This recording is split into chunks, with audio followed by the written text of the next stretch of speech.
দর্শক আপনারা জানেন আমাদের বাংলাদেশ সহ সারা বিশ্বে কিন্তু এখন বর্তমান তেল সংকট চলছে। আর আমাদের যশোর মনিরামপুরে তেল সংকটের যে চিত্র আমি ইতিমধ্যে আপনাদের সামনে তুলে ধরার চেষ্টা করছি। পাম্প থেকে এখানে কিন্তু পুলিশ প্রশাসন থেকে কিন্তু 200 টাকা মাত্র 200 টাকার তেল দিচ্ছে। এই 200 টাকার তেল নেওয়ার জন্য মানুষ কিন্তু লম্বা লাইন দিছে। এখন আমি আপনাদের দেখানোর জন্য চেষ্টা করব আর একটু শোনাবো আপনাদের যে মনিরামপুরে যে তেল পাম্পের যে চিত্রগুলো, এখানে সাধারণ মানুষের চাওয়া পাওয়া কি, তারা আসলে কি বলতে চাই সেটা একটু আপনাদের দেখানো বা শোনানোর চেষ্টা করছি। আপনারা ভিডিওটা শেষ পর্যন্ত দেখতে থাকুন এবং ভিডিওটা প্রচুর পরিমাণ শেয়ার করবেন। এখান থেকে মনিরামপুর থানার পুলিশ কিন্তু ওখানে উপস্থিত আছে। তারা কিন্তু নিজে দাঁড়িয়ে থেকে তেল দিচ্ছে যাতে কোনো প্রকার ক্যামজাম ফেসাদ এবং কেউ 5টা 10টা নিতে না পারে। তার কারণে কিন্তু মনিরামপুর থানা পুলিশ এখানে প্রেজেন্ট হাজির আছে। তো আমি ইতিমধ্যে লম্বা লাইন আপনাদের দেখানোর চেষ্টা করছি। এখানে বাস দিয়ে দেওয়া হয়েছে, একটার বেশি 2টা গাড়ি কোনো প্রকার না ঢুকতে পারে, তার কারণে কিন্তু এখানে বাস দিয়ে দেওয়া হয়েছে।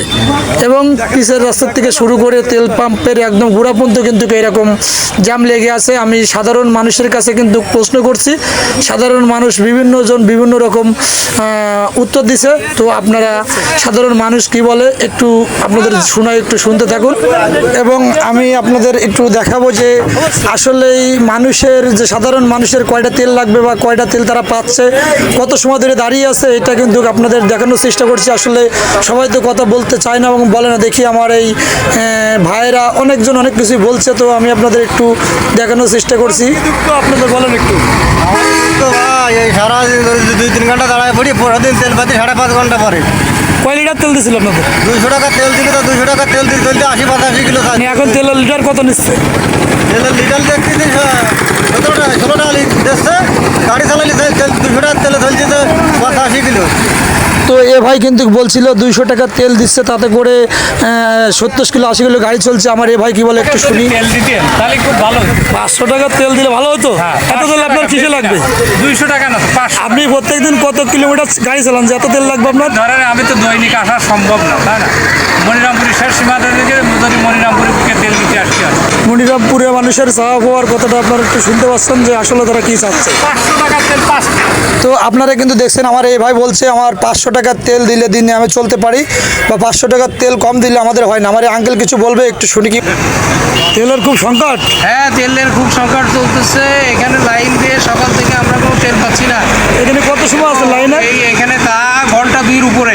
ঘন্টা দুপুরে লাইন আছে? হ্যাঁ, লাইন আছে এবং অনেক লাইনের কোনো শেষ নাই। হ্যাঁ, এবং ভোরবেলা এসে এখানে ফাঁকা, এখানে যে টানায় দিচ্ছে, মুড়ি টানায় দিয়ে বলতেছে তেল নাই। আসলে এখানে কিন্তু বিভিন্ন জায়গার বিভিন্ন শ্রেণীর লোকজন এখানে আসে। বিভিন্ন শ্রেণীর লোকজন বিভিন্ন রকম কথাবার্তা বলবে, এটা বাস্তব। সবাই এক রকম কথা বলতে পারে না এবং বিভিন্নজন বিভিন্ন প্রকার কথা বলে। তো আমি কিন্তু আপনাদের একটু দেখানোর চেষ্টা করছি যে লম্বা লাইন, আসলে এত লম্বা লাইন দিয়ে মানুষ যে ঘন্টার পর ঘন্টা অপেক্ষা করে মাত্র 200 টাকার তেল পাচ্ছে, এতে কিন্তু মানুষ তাতেও কিন্তু সন্তুষ্ট যে আসলেই 200 টাকার তেল পাচ্ছি। তো আমার এই ভাই হয়তো কিছু বলবে, দেখে একটু শুনি ভাইটা কি বলে। তেল পাচ্ছি না আমরা। তেল তো পাম্পে অবশ্যই দিচ্ছে, 200 টাকা করে তেল দিচ্ছে না প্রত্যেকদিন? আর 200 টাকা তেলে। তো দর্শক বন্ধুরা, আপনারা কিন্তু ভিডিওটা প্রচুর পরিমাণ শেয়ার করে দিবেন। আমার এর পাশে এক ভাই আছে, উনি কিছু আমাদেরকে বলতেছে, আপনারা শুনুন উনি এখন কি বলে সেটা একটু শুনুন। ভাই তেল 200 টাকা করে তেল পাবেন ভাই, তার বেশি পাবেন না। আজকের থেকে প্রত্যেকদিন তেল পাবেন। বুঝি নাই, 2 লিটার তেল লাগে একদিন। একদিনই একটু কম চালাইতে হবে, সবাইকে দেখতে হবে। তো আমাদের কম চালানো অপশন, আরো বেশি চালানো লাগে। তো আমি এ পর্যায়ে আপনাদের আমাদের মনিরামপুরে কিন্তু 2টা তেল পাম্প, আমি একটা তেল পাম্প আপনাদের দেখাইলাম, একটা তেল পাম্পের যে ভিডিও এটা আপনারা দেখলেন। এবারে দ্বিতীয় তেল পাম্পের কী অবস্থা আমরা সেটা একটু দেখাবো আপনাদের অবশ্যই, যে এ তেল পাম্পে আসলে কী এমন ভিড় এবং তেল কী পরিমাণ দিচ্ছে বা এ জায়গায় তেলের চাহিদা কেমন, আমি এখন সেটা দেখানোর চেষ্টা করছি আপনাদের। একই ভিডিওটা দেখতে থাকুন যে আসলে দ্বিতীয় যে তেল পাম্পটি আছে গরুহাটকুলার মোড়ে, এই তেল পাম্পটার এখন কি অবস্থা তেল দিচ্ছে বা কয় লিটার করে তেল দিচ্ছে বিস্তারিত আপনার এই ভিডিও থাকবে। আপনারা অবশ্যই ভিডিওটা বেশি বেশি করে শেয়ার করে দিবেন এবং সকলকে দেখার সুযোগ করে দিবেন যে আমাদের যশোর মনিরামপুরে যে বাংলাদেশে বলা ভুল, ওয়াল বিশ্বের মধ্যে কিন্তু প্রত্যেকটা দেশে এখন জ্বালানি তেলের সংকট। আর এই তেল সংকটে কিন্তু হাজার হাজার মানুষ ভোগান্তিতে দিন যাপন করছে। যখন ঘন্টার পর ঘন্টা কিন্তু মানুষ লাইন দিয়ে বসে আছে যে একটু তেল পাওয়ার আশায়।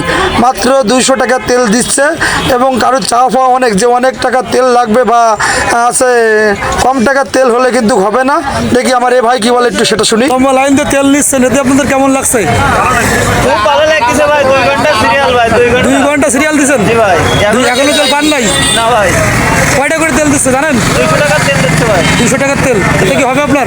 না ভাই, এটা হয় প্রত্যেকদিন গাড়ি এখন চালানোর আগে 70 টাকা। এখন আপনাদের চিন্তাধারা কি আসলে কেমন হইলে আপনাদের ভালো হতো? এটা কেমন করে বললেন ভাই?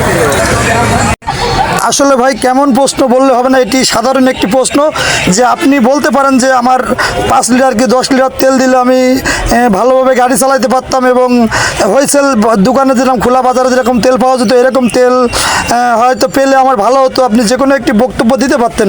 তো যাই হোক, আমার ভাই ভালো কোনো বক্তব্য দিতে পারে না, এটা ভাইয়ের ব্যর্থতা। অবশ্যই সাধারণ মানুষ চায় যে খোলা বাজারে যেমন সবসময় তেল পাওয়া যেত, এখন সর্বক্ষণ যেখানে সেখানে তেল বিক্রি হতো, এরকম সব জায়গাতে সর্বক্ষণ যাতে তেল কিনতে পারে এই প্রত্যাশায় কিন্তু মনিরামপুরে মানুষের চাওয়া পাওয়া, যশোর মনিরামপুরে মানুষের চাওয়া পাওয়া এত সময় ধরে বসে থেকে যাতে আমাদের তেল কিনতে না হয়। যশোর মনিরামপুরে বাসীর চাওয়া পাওয়া কিন্তু একটাই, যে তারা সুস্থ মতন যাতে সব জায়গাতে তেল কিনতে পারে। দেখি আমার এই ভাই কি বলে, ভাইয়ের কথা একটু শুনে আসি, আপনারা অবশ্যই সাথে থাকুন। কত সময় দাঁড়ায় আছেন ভাই? এটা বলে কমপক্ষে 3 ঘন্টা। 3 ঘন্টা দাঁড়ায় আছেন? জি ভাই। আপনাদের বাসা কোথায়? মনিরামপুর থানা সামনেগর গ্রাম ভাই। শ্যামনগর থেকে এখানে আসছেন তেল নেওয়ার জন্য? আসি ভাই যান। তো আপনাদের আসলেই কয়টা তেল লাগে দিনে আপনাদের? দিলি ভাই আমার 500 টাকা দিন হয়ে যায়। 500 টাকার তেল দিনে লাগে? তো এখন 200 টাকার তেল দিচ্ছে, কীভাবে চালাচ্ছেন? বলেন 200 টাকার তেল এখন কীভাবে চলছেন? ভাই, ওই একভাবে খাই আর না খাইয়ে তো আপনারা শুনলেন সাধারণ মানুষের চাওয়া পাওয়া। তো সবাই ভিডিওটা বেশি বেশি করে শেয়ার করে দিবেন। সকলকে ধন্যবাদ, আল্লাহ হাফেজ।